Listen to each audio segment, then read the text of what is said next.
no, no. He don't even know. Talking about he ain't keep you on the low. You're a queen, girl, you don't even know that you're a queen, girl, you don't even. Hey y'all, it's your girl Samaya Z, and yes, I'm back with Keep on these. Okay, I gotta do it again. Okay. Damn, don't laugh. Hey y'all, it's your girl. Ooh, my voice. Hey y'all, it's your girl Samaya Z, and yes, I'm back with another video. And today I have two very special guests with me. I have my cousin Aneesa, aka Aneesa. Hi, my name is Aneesa, aka Ace, and you can follow me on Instagram at ase.ena. Okay, and then I have my best friend here, Asia. Hey guys, I am the only best friend. Okay. Okay, so we're gonna get into it. Today we're gonna be doing a girl talk mukbang, and we are eating Mexican Mexican. grill. I'm sorry, mine's just. No, she got hungry, y'all. She got hungry. We both got a little chicken burrito bowl. Real niggas eat. Okay, so we're gonna do a little bit of girl talk, just some questions, general questions about relationships. You know, we just gonna get into it. So the first question is, what are some annoying habits of other couples that irritate you the most? Okay. So who's gonna go first? Habits of other couples that irritate me the most. I don't like when couples. It's like, who are you? What are you trying to prove that y'all love each other? Us or yourselves? I don't know. People do the most with their relationship. I'm all here. Y'all don't want me to have a man because I would be like, you'd probably be annoyed. But it's like the hi, honey there, hey there, and then like the making sure that it's a scene. Mm-hmm. It doesn't look genuine. I don't like that at all. That irritates me too. Y'all, when I first came back to New Jersey, my husband was still in Georgia, you know, just getting things together. So I was here by myself, and I know a lot of married couples. And if your husband is coming, I don't want to go. Because I feel like when people are around somebody who's by themselves and they don't have their spouse or their significant other with them, they just extra. Like, yes. Laying on it. You don't like, have it might be over. I don't want to see it. I don't know if that's like just corny and like, I seem like I'm being a hater, but I'm really not. It's just like, calm it down a little bit, because you know I don't got nobody with me. So wait till my man come around. You can do what you want. What you think, Asia? I don't have nothing. That's what, You don't I love irritate. it. You be like, whatever. Yeah, I don't get irritated, so it doesn't really bother me to see other people be affectionate or in situations like that. So I'll pass on this topic. All right, so next one is, what kind of parent do you think you'd be? Okay, so we're the only two that have children. So this would be a good question for Aneesa. Yes. What kind of parent do you think you'd be, honey? I feel like I'm going to be a very crybaby parent because I'm a crybaby auntie. I mean, the second they do anything remotely close to getting older, I cry. When they make their first step, it's like, you would think I'm the mom. Oh my God, why are they doing that? I don't like when children stop using their bottle. I don't like any of that. Like, they're doing too much. Why are you eating snacks? You don't need snacks. You need milk. You need breast. Right. So I feel like I'm going to be super emotional parent and also highly irritated because children go through this phase that I call the independent stage, where it's like you want to do everything by yourself, but every time you do it, you make a mess and you're doing too much. You need to sit down like you was when you couldn't walk and just let me do everything for you because I can have control. Okay, I'm gonna be a controlling I'm gonna be a controlling parent. So let me just piggyback off of that. So I'm already a parent, but the type of mother I thought I was going to be was basically just like kind of what she said, a crybaby. I am still a crybaby. Controlling. Controlling. I thought, you know, it'll be better for me to control what my children do and, you know, what they experience and things that they see. But now that my son's getting older, I think that it's good to expose your children to certain situations because now they have their own mindset. You know, they can think on their own, they can comprehend, so they're able to make judgments from situations that you're scared to put them in, you know? So I'm a fun mom. I'm the cool mom. You know, for me, I'm the cool mom. So I just be myself. I thought that being a mother was, how can I, like, something different. I thought that I was going to be someone different, but I realized that I'm just myself, and it's making me an even better person and a woman being a mother and learning patience and understanding and loving, because that's what you do all the 24/7. No matter how bad they get on your nerves, you love them. So like she was saying, I'll piggyback off of that as well. You gotta let your children just kind of experience for themselves, but at the same time guide them on the right path as well. Yes. And as far as like what type of parent I thought I'd be, I didn't really know. I was like, I don't know what type of parent I'll be. I guess I'm gonna just figure this out when it comes. Yeah. So now that they're here, I feel like I just try to teach them as much as I can so that maybe, tomorrow's not promised, Right. a lot is God. So it's like, if I'm not here tomorrow, how would you be? Like, would you be okay and think, oh yeah, mommy told me when I wash up, I got to lotion up, or when mommy told me when I get home from school, I need to do my homework. Everything is already embedded in their head because they're on a certain type of routine. So that's all I would say, is just try to keep your children on a schedule. Yes. And just guide them on the right path. That's all you need to do. Let's say this. I do know, because my mother taught me this, and it was really beneficial with me having to grow up into a young adult woman, is she was extremely open and honest with us. Like, she wasn't the parent that made us feel like us feeling a way about boys was like, ugh, don't do that. It's like, yeah, she had a child when she was young. I know what you feel about boys. I felt them one time too. Okay, let's talk about it. Let's discuss that. Okay, let's make some real, very.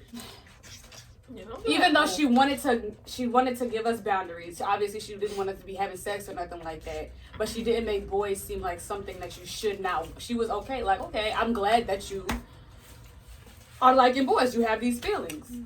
Now, how are we gonna guide this so that we don't make mistakes and start messing up? Like that old school stuff where it's exactly. like, oh, if you look at a boy, you're gonna get pregnant. That's not good. She was extremely, and she was open about her past and everything. That made it easier for us to like be okay with having conversations with her. Comfortable. You gotta make your children feel comfortable. Yeah. Okay, next question. I was about to say something. Oh, you ready? Okay. All right, next question. Okay, now that's not a good one. Okay, I have a question. Oh, okay. Oh, go ahead. Wow. You got a question? Yeah, so this is so off subject. Well, no, it's not. I'm sorry. I'm gonna get back on subject. All right, so what was one thing that you realized once you became a mother? One thing that you realized that you needed to change within yourself? I wouldn't even say when I became a mother.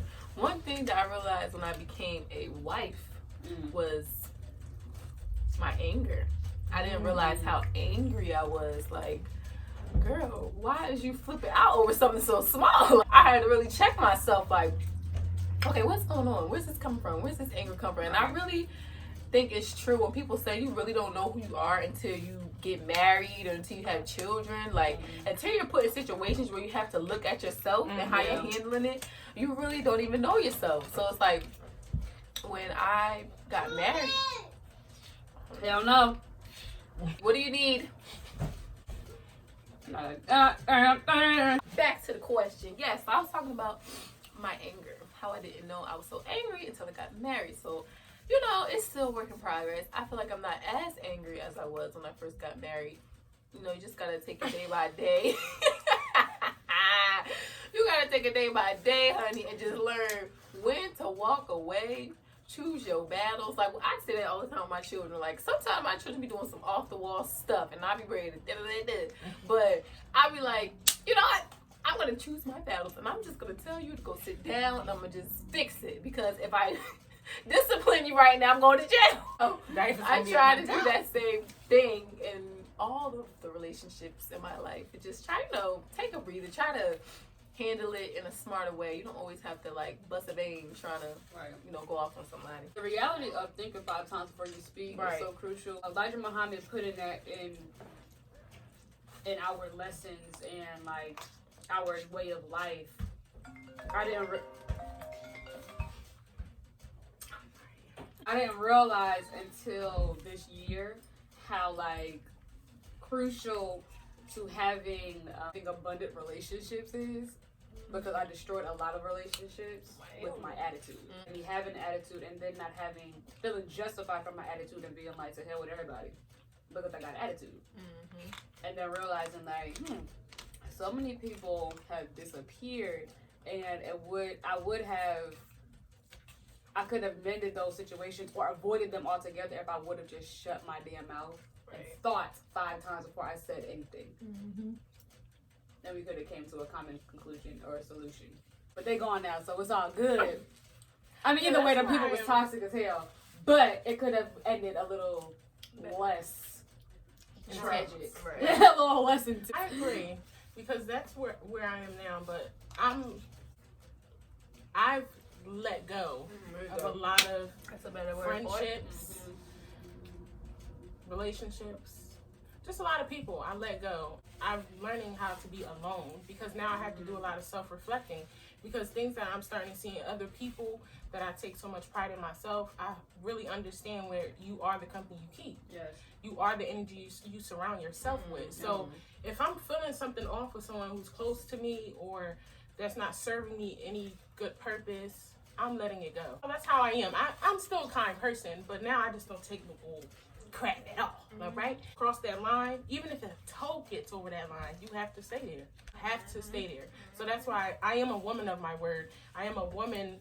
I stick to what I know and how I feel, and I'm not going to backtrack at all, no more. That friend that you have to second guess, that man that you have to second guess, even your family, if you have to second guess them, sometimes let them go, because that energy is only going to pull you down in the long run, and you're going to start reflecting what you're basically bringing into your life.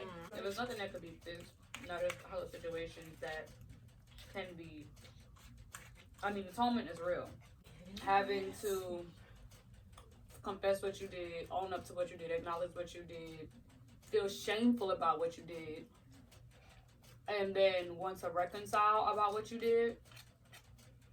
That process, it takes time, it takes patience, it takes bravery as hell, but sometimes it's necessary. Certain people you have to save in your life. Like, I can never not atone with my sister. That's a person that it's almost, I don't give a damn what she do. Right. You want to stay in my life. With a sister, that's just an already built-in relationship. Y'all share the womb. Exactly. There's no way. I don't understand that, how sisters can be like, oh, she's a B, or cussing each other out, or, I just don't understand that. How you could do that to your sister. Somebody you share the womb with, somebody you know, if nobody else is on this planet, you know she will have your back, or you know your brother will have your back. That's like, your first best friend. Exactly. Like, built-in best friend. But I have another question. So, how do you think is the best way to build self-love? Oh, I could talk about that. One of the ways to build self-love that I'm doing now, because I'm in this journey of loving myself and really realizing who Asia really is. One thing that you have to do when self-loving, you have to look at the things that aren't pretty about you.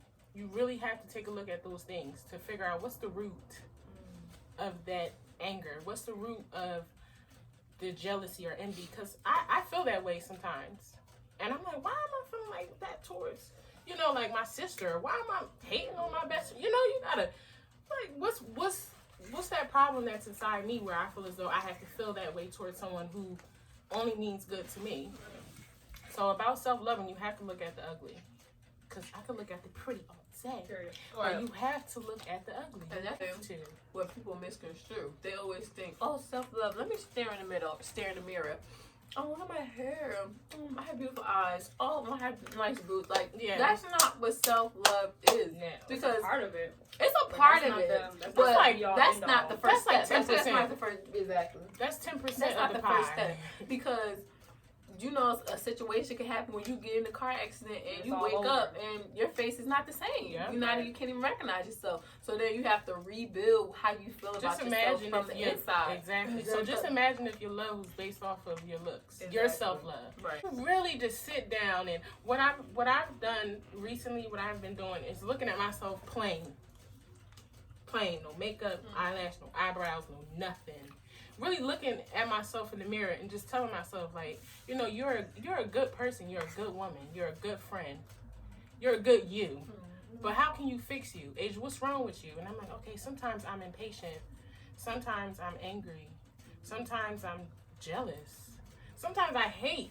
I don't like that I hate. I don't like that I get myself so worked up to a point where I really don't like this person.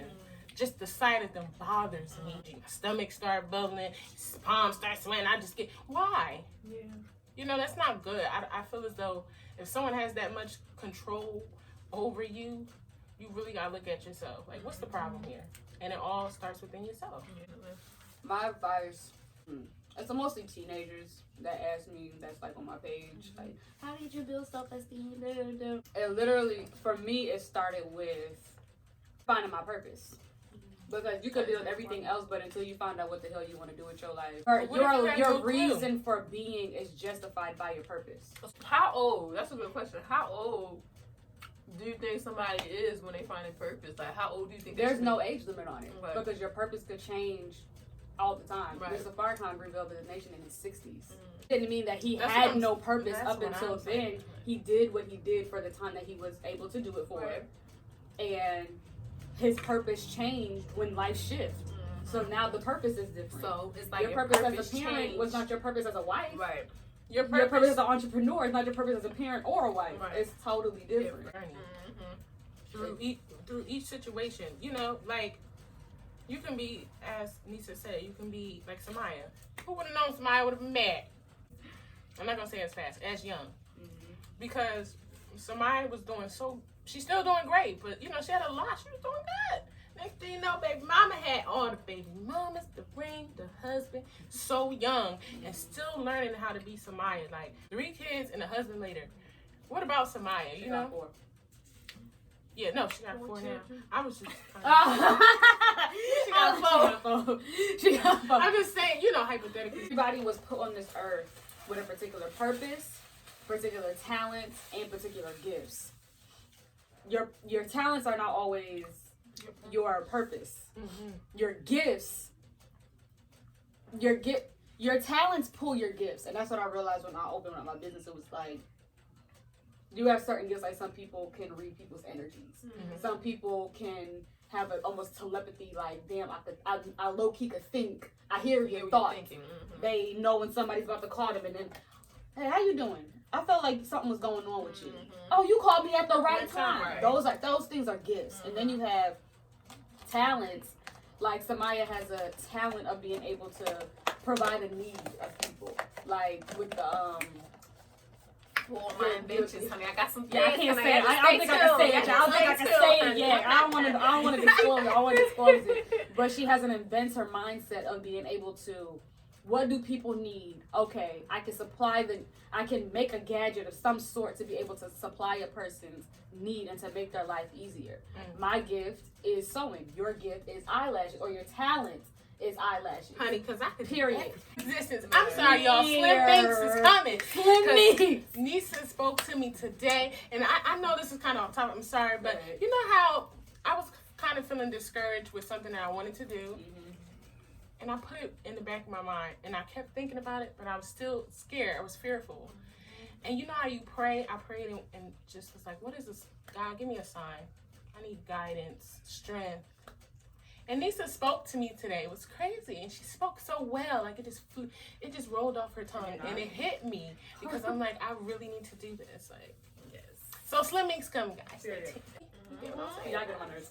But so you have all these things. You have your talents, your gifts, and then they're tied to your purpose.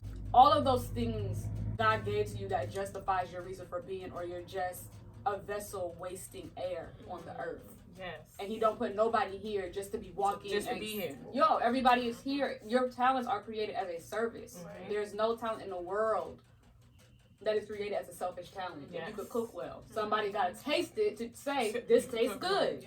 That's just how the world works, because even like animals and insects, Him just put the animals on the earth just because everything has a purpose. Certain insects and it justifies their reason for being around. Right. Yeah. That's how you find the love for yourself, because you gain that, knowing that God didn't forget you with putting a talent in you, and you realize like, oh shit, I can do that. I'm talented as Okay, I didn't mean to curse, but it was a solid curse. It's it was okay, a solid honey. curse. We real over here. No.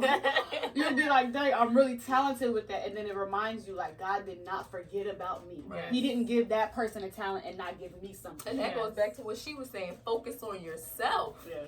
And what you have going on for yourself. Don't stop the envy. Stop the jealousy. Yes. And focus on you. Because that's where what's blocking the mind. Like, you can't think about nothing else about what other people got going on. Or why she got that bag. Or how she get that business. You should be thinking about something. How I'm gonna get this business. Like, how did she do that? Maybe I should ask her. Like, how did she stop being so jealous, women? That's one thing that we are bad at. We always act like we in competition with each other. Like, this was my best friend for almost 10 years now, and I never competed longer than that. Somebody. I've known Monica for 12 years. How long have been? Like 13? Okay, I'm 24. I knew you well before I was 14. Yeah. Okay, we met when we was in 8th grade. How old was you? You was 13. 13 in the 8th grade. Yeah, and then I was 11. We've been friends for a long time. What I was saying was, I never felt like I had to compete with her. We always build each other up. I'm like, I think I want to do. You can do it. You can do it, somebody. She like somebody. I'm like, you can do it. Go ahead, girl. You know we gonna have each other back. She's my rational, and that's another thing. I'm learning how to be rational. Yeah. I am, because I've been through a lot, and that's how I used to view other people. I'm like, why am I going through this? I'm such a good person. I'm there for people. Why do people do the things they do, and why is my life so hard? But I realized sitting here now today, it all played a factor. I was heartbroken for a reason. You know, I was denied of things for a reason, and it made me become a stronger woman to today. And you may not understand why things happen when they happen, but once you sit back and things start picking up for you, I feel like your life can either go two ways. Your life can never be idle.